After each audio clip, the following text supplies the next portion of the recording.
The concern now is, as Donald Trump keeps saying, we don't want to be involved in these wars far away in the Middle East, he does keep talking about the cartels in Mexico as well as Tren de Aragua. So if there is the potential for escalation, it's closer to home. It's Venezuela. You guys think that Trump is going to is going to intervene and get us involved in Venezuela? I don't particularly think that there's a large chance, a significant chance that we're going to go into Venezuela, actually boots on the ground. I think strikes like this will continue. Look, at the end of the day, the cartels are out to make money. And if all of their shipments, or not all of their shipments, but if a significant portion of their shipments keep getting blown up, I imagine they're going to say, all right, it's not worth it to try and ship it into the U.S. Can we reinstitute colonization? Can we become colonialists again? I love I feel like we still are. Greenland has tons of resources. And the amount of oil that those losers have, like they can't access anymore. Saudi Arabia. Let's get in there. Let's invade Venezuela. I'm not joking. Regime change in Venezuela. Got a lot of oil. How do you have so much oil, more than Canada, more than Mexico, more than Saudi Arabia, and you're loser central? Because they kicked out all the companies that were actually because they're communists. Then Proficient. buy. Bye. Well, that's the thing. Move. So invade. What did we do in Iran? We pushed out the Shah. We got a bunch of losers in there. They accidentally had a revolution, and we went, oops, I guess we shouldn't have meddled in there. Like, we're always meddling and not getting the money. You know what Ann Coulter said to me once? She goes, I hate that these sheiks all over the Middle East, they have so much money, and they don't know how to get the oil out of the ground. We did that. And then they get the money. We should have gone there and just said, I'm paraphrasing Ann right now. We should have just gone like, hi, you have this dirty black guck in your water supply.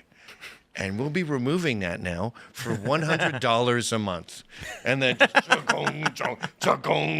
like, what do they do with their money? They drive on cars with two wheels on the side. And they have a harem that they skull F. There was someone told me a funny story about how there was a small village in Saudi Arabia, and when they found oil just like under part of the village, within 5 years, everybody in the village was wearing thick gold chains and rings. Yeah. But everything else stayed the same. Like they still lived in little adobe hut kind of things. I was talking to Chris about that island in Polynesia where the coral generates this intense carbon that you sprinkle on your crops and everyone gets rich, and so everyone was a millionaire overnight. And they can't grow their own crops because their coral carbon crap is too intense. So they would just import like Popeyes, and so they all became this like turgid billionaires in Lamborghinis that they didn't know how to drive.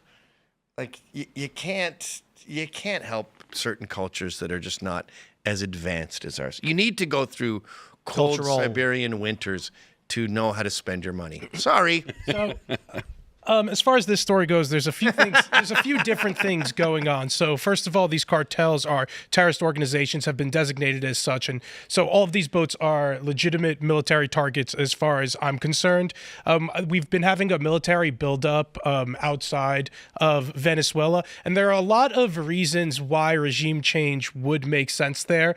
And there's a few different ways to geopolitically look at this. First of all, it would deal with the cartels. It would also help mitigate the immigration crisis that we're seeing from Venezuela and other South American countries.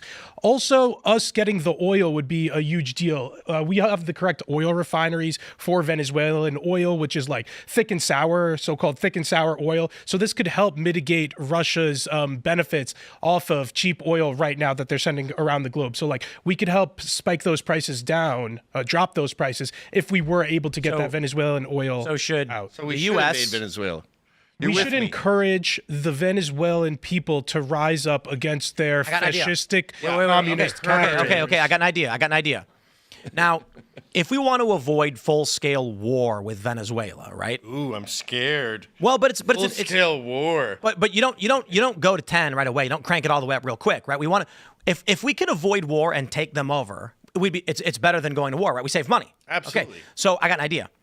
What if the U.S., just hear me out, allocated through Congress funds to a U.S. organization that operated under the guise of international aid, but was actually fomenting revolution in foreign countries. And then we call it something like American aid or U.S. USAID? I like U.S. aid. USAID, That yeah. works. Yeah, Trump should start that. Could you imagine if we had something like that? That's my attitude with every time the left plays dirty pool. I'm like, where's our dirty pool?